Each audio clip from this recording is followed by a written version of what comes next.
Balung berarti tulang atau kerangka yang tersusun sebagai fondasi tubuh untuk bisa berdiri tegak dan bersifat keras, kuat, dan kokoh. Lembu adalah sapi, hewan yang sangat erat dengan simbol budaya, agama, dan sosial. Penata mengambil konsep ini karena maraknya pemuda dan pemudi yang kurang bersemangat untuk bekerja sama menuju hal yang lebih baik. Sehingga kesadaran dan semangat untuk bekerja sama, gotong royong, dan berkreativitas harus ditingkatkan agar tetap erat pada simbol budaya, agama, dan sosial. Dari fenomena ini, penata mentransformasikan ke dalam tabu Beleganjur Ngarap dengan media barungan Beleganjur 4 nada mengacu pada struktur pengawit layon munggah, batel ngarap, pejalan arakan badiatu lembu, pola jaipong pengunda bayu, batel ngider dengan mengolah rasa yang dipadukan dalam setiap teknik permainan instrumen. Hentakan tenaga yang keras, lembut, cepat, dan lambat menjalin rasa harmoni sehingga dapat mengatur dan menyatukan jiwa, pikiran, dan tenaga menuju hal yang lebih baik. Sehingga terciptalah tabu Beleganjur Ngarep berjudul Balung Lembu. Ide garapan Norwijaya, penata tabu, Norwijaya, penanggung jawab I Gusti Putu Dedi Sastrawan.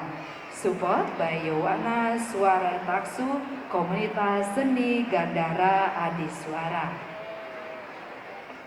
Ya, itulah sinopsis yang sudah saya bacakan, menceritakannya juga sudah jelas. Dan kembali saya sapa dulu pendukung supporter dari Kamasan, Banjar Kamasan. Sudah tidak sabar? Iya, hadirin, berikut kita saksikan bersama peserta lomba berikutnya dari Seke Beleganjur Seketurunan Tri Wikrama Kamasan. Selamat menyaksikan dan selamat berlomba.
Iya, pendukung Kamasan, penyiar Kamasan di WAU yang mana nih sama sambut tampil, minta tepuk tangannya Dumon. Wow, luar biasa.